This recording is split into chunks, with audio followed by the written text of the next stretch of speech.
Hi friends, எல்லாருக்கும் வணக்கம். நான் என்ன சுவையான மஷ்ரூம் பெப்பர் மசாலா எப்படி பண்ணுறதுன்னு தான் இந்த வீடியோவில் சொல்ல போகிறேன். வாங்க வீடியோக்குள்ளே போகலாம். நான் அதற்கு 1/4 கிலோ காளான் எடுத்து க்ளீன் பண்ணி கட் பண்ணி வச்சுக்கிறேன். 2 மீடியம் சைஸ் வெங்காயம், ஒரு தக்காளி, 1 டேபிள் ஸ்பூன் ஜிஞ்சர் பூண்ட் பேஸ்ட் எடுத்து தனியாக வச்சுக்கலாம். இப்போது ஸ்டவ் ஆன் பண்ணி ஒரு பேன் அடுப்பில் வச்சுட்டு 4 டேபிள் ஸ்பூன் எண்ணெய் விட்டு அது காஞ்ச பிறகு 1/4 டீஸ்பூன் பெருஞ்சீரகத்தை பொரிய விடலாம். இப்போ கட் பண்ணி வச்சுருக்கிற வெங்காயத்தையும் ஜிஞ்சர் பூண்ட் பேஸ்ட்டையும் இது போல் வதக்கி விடலாம். இப்போ கட் பண்ணி வச்சுருக்கிற தக்காளி ஆட் பண்ணி ஒரு கொத்து கருவேப்பிலையும் ஆட் பண்ணிக்கலாம். இது நல்லா வெந்த பிறகு மசாலா ஆட் பண்ணலாம். 1 டீஸ்பூன் வத்தல் தூள், 1 டீஸ்பூன் மல்லித்தூள், 1/4 டீஸ்பூன் மஞ்சள் தூள், 1 டீஸ்பூன் உப்பும் போட்டு நல்லா மிக்ஸ் பண்ணி விட்டு ஒரு அரை கப்பு தண்ணியும் விட்டு நல்லா கொதிக்க விடலாம்.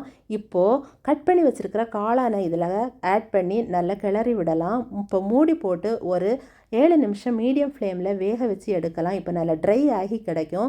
1 டீஸ்பூன் பெப்பர் தூள் இதுக்கு மேலே தூவி நல்லா கிளறி விடலாம். ஃபைனலாக ஒரு கைப்பிடி அளவு மல்லித்தூள் இதுக்கு மேலே தூவி இறக்குனீங்கன்னா சுவையான mushroom pepper masala ready. Try பண்ணி பாருங்கள். பிடிச்சிருந்தா லைக் பண்ணுங்கள், ஷேர் பண்ணுங்கள், கமெண்ட் பண்ணுங்கள். தேங்க்யூ ஃபார் வாட்சிங்.